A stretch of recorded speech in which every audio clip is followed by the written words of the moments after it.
Kita bermohon pada Allah Subhanahu wa taala semoga seluruh rangkaian ibadah yang telah kita tunaikan diterima di sisi Allah Subhanahu wa taala dengan penerimaan terbaik. Pun demikian, semoga doa-doa, harapan-harapan terbaik yang kita panjatkan, kita mohonkan kepada Allah dikabulkan dengan pengabulan terbaik sesuai maslahat kebaikan untuk urusan dunia dan akhirat kita, insyaallah. Teman-teman dimanapun berada, seperti diketahui bahwa ayat Al-Quran yang memberikan petunjuk, yang memberikan panduan tentang penunaian ibadah siam Ramadan, baik dari segi kewajiban, baik dari segi teknis pelaksanaan, pun juga hal-hal terkait dengan penunaian ibadah siam ini didapati di dalam surah Al-Baqarah di ayat 183 sampai dengan ayat 187. Rangkaian ayat-ayat mulia ini seperti tadi diuraikan tidak hanya menampilkan kewajiban untuk menunaikan puasa Ramadan, tapi juga memberikan isyarat-isyarat yang begitu penting, dan di saat yang bersamaan juga memberikan petunjuk tentang karakter hamba-hamba Allah dalam menunaikan puasa ini.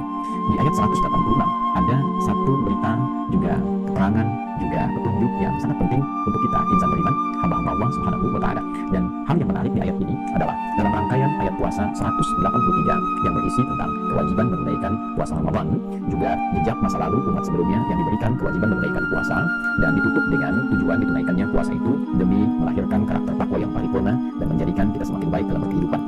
Kemudian di ayat 184 kita diberikan petunjuk oleh Allah sekaligus keterangan yang jelas tentang waktu penunaian puasa, berapa lama itu ditunaikan, kemudian toleransi bagi hamba-hamba Allah yang mungkin di saat waktu penunaian puasa Ramadan itu sedang memiliki keadaan yang tidak memungkinkan untuk menunaikan ibadah siam. Apa yang harus dilakukan bila kelak setelah Ramadan memiliki kemampuan, seperti apa penunaian untuk mengganti ibadah di bulan Ramadan itu, dan bila diduga dinilai secara medis, secara klinis tidak punya kemampuan untuk menunaikan itu dalam masa hidupnya, maka apa yang harus dikerjakan sehingga dengan itu bisa mengganti dan bahkan diharapkan menyamai ibadah yang ditunaikan khususnya pada saat puasa Ramadan itu. Kemudian di ayat 185 kita akan dapati tentang kemuliaan Ramadan yang dengan itu semua melahirkan motivasi yang sangat positif pada diri kita untuk mengejar keutamaan di bulan Ramadan itu. Maka ditampilkanlah yang paling utama, paling pokok tentang keutamaan Al-Quran. Dijelaskan bagaimana Al-Quran secara istimewa diturunkan di bulan Ramadan.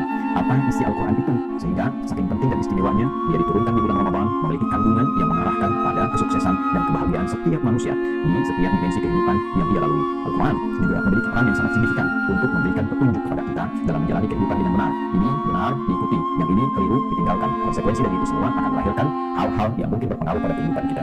Demikian ditegaskan kembali bagi orang-orang yang memiliki satu keadaan yang tidak memungkinkan menunaikan ibadah siam, lalu dijelaskan batas toleransinya, dan kemudian dijelaskan bagaimana sifat Allah yang Maha Kasih selalu menginginkan kemudahan bagi setiap hamba untuk menunaikan ibadah yang diperintahkan oleh Allah Subhanahu wa taala. Dan dengan kemudahan inilah kita berpuasa, dengan kemudahan inilah kita menunaikan rangkaian ibadah, dengan kemudahan ini kita menunaikan segenap kajian-kajian yang bisa kita gali dari Al-Quran, mulai rangkaian ibadah malamnya, siangnya, pendalaman kepada Al-Quran, sehingga kita bisa menikmati rangkaian ibadah ini dan menyempurnakannya dalam perjalanan sampai akhir Ramadan.